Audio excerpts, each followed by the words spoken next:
O J Simpson died from cancer at 76 without ever confessing to the murders of Nicole Brown Simpson and Ronald Goldman, something his old friend Kato Kaelin predicted in a podcast interview recorded shortly before Simpson's death.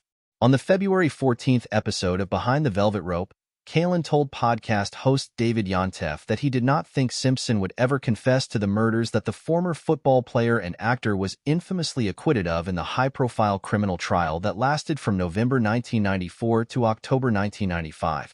He never will come out and say anything, Kaelin, who testified at the trial, said in the February interview. My opinion is, I think he is guilty, but if it's him, he's never going to go out and say it. Even when Yontef posed the idea that maybe Simpson would confess on his deathbed, Kaelin said, no, never. It will never happen.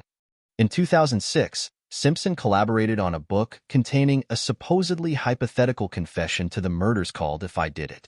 The manuscript was withdrawn from publication after stirring up public outrage, but rights were later awarded to the Goldman family, who chose to publish it with the addition of the subtitle Confessions of the Killer.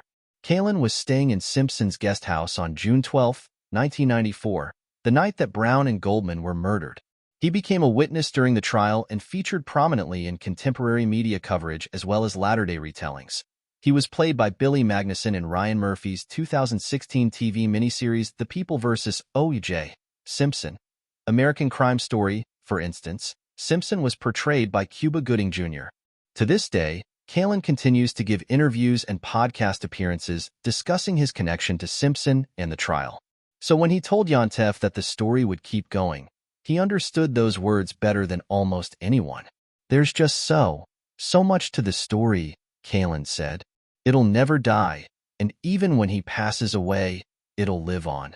As news of Simpson's death spread Thursday, Kaelin posted an Instagram video in which he paid his respects to Simpson's children and to the Goldman and Brown families.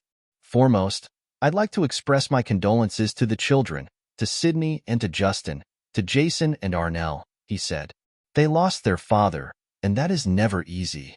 He added, I wish to express my love and compassion to the Goldmans, to Fred and to Kim. I hope you find closure. And finally, to the family of the beautiful Nicole Brown Simpson, may we always cherish her memories. Nicole was a beacon of light that burned bright. May we never forget her.